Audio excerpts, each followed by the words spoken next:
Hello everyone. So before the video starts, just a little pre-video message, as it were. This video follows on from the previous one where I took you through how I went about static grassing. Thank you for the comments on that. They've been very helpful and they should be applied in this video if I remember to use them. So if I don't, then just bear with me and let me know in the comments again on this video. But yeah, like I said, watch that previous video. That will teach you how I went through it if you're new to the whole model railway side of things and you want to go about putting some nice scenery on your layout. And most of all, I hope you enjoy. Hello everyone and welcome back to Darton Well Model Railway. Today you join me in a little bit of a different location on the line. You join me at the far end of the cutting, which I didn't show much of, as it were, in the last video.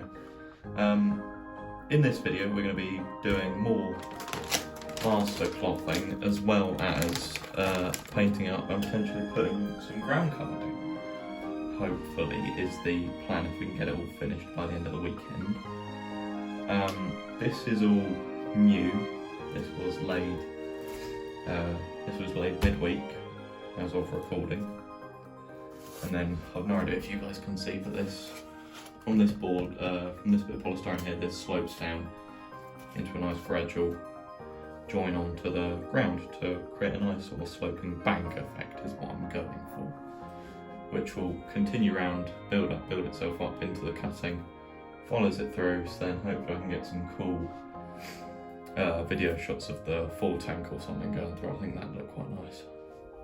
We also have our tiger tank here that sits just out of shot. I want to stick this over here somewhere. Hello, if you can now see my face. Hi, I'm Charlie, if you didn't know. That should hopefully sit somewhere there. And I think that would look quite funny. As the train's going around, you see this little tiger poking its barrel through the bushes. I think that would look quite cool. Right, on to the serious part of the video now. I shall change camera angle. I don't know, I might do, I might not. Either way, I'll get some plaster cloth cut and I'll time lapse it going through and plaster clothing it all, and then get some trains running at the end. I think that'll look quite nice, don't you?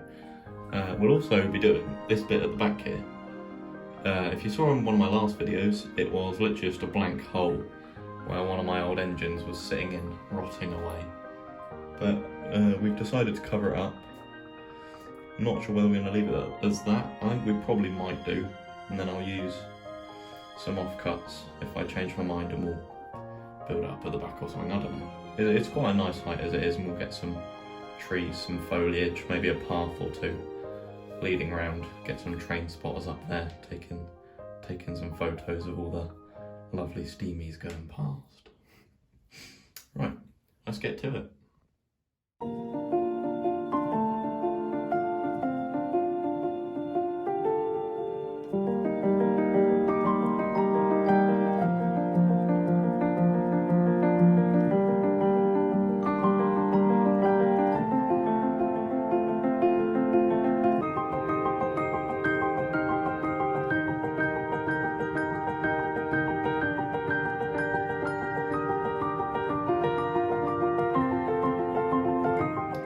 And we have moved.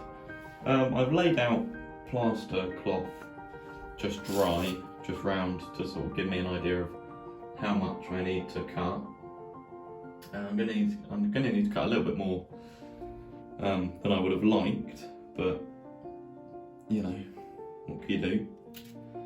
So we'll start off with this bit here, and then we'll work our way around, and then hopefully by tomorrow it should all be dried, or mostly dry.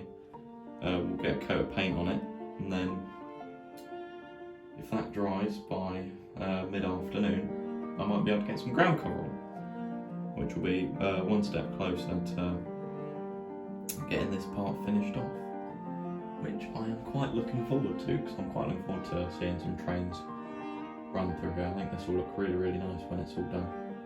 And due to a suggestion from I can't quite remember his name off the top of my head, but thank you very much for the comment. is to mask up the track. So you can see there's little bits of polystyrene that can be quite easily hoovered. But if the layering spray gets onto here and I'm grassing, then you're going to get very, very grassy track. I made the mistake of that ground on this bit where you can just see a couple blades of grass sticking through the track, but I mean realistically there's not a lot you can do about that now. And to be honest, it looks quite realistic, as if it's just a bit of track that's been left to, well, run down a little bit, I suppose. So yeah, that should be good. Right, I'll stop nattering on and I'll let you watch me do a time lapse of building. Not building? What's going on with me? I can't do English today. You know what? We're just going to stop recording.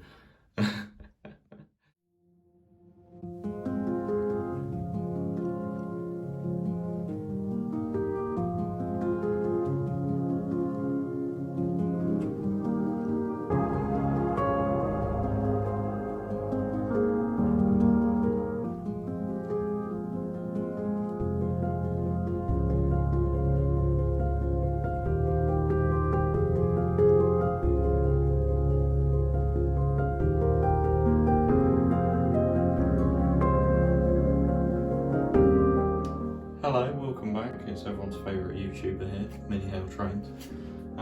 We're on the other side of the cutting now, and I've completely run out of plaster cloth, so we're going to have to cut up some more, basically. We've got to this point here, I've no idea what you can see from your camera angle, but I hope it's good.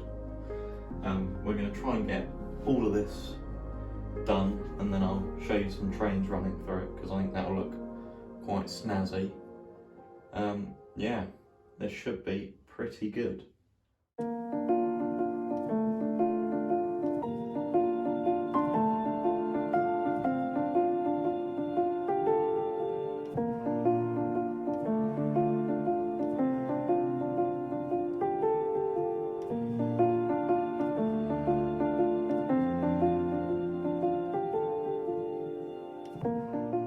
Well, there we have it, guys.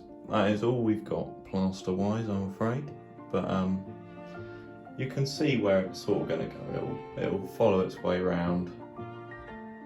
It'll end up looking quite nice. I want to try and lead the grass on as much as I can.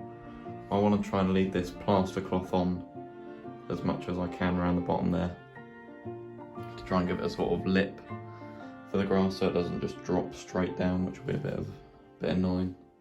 And it won't exactly look right, but yeah, for what we've got, we've done a pretty good job, I would say. Okie dokie then, shall we run some trains?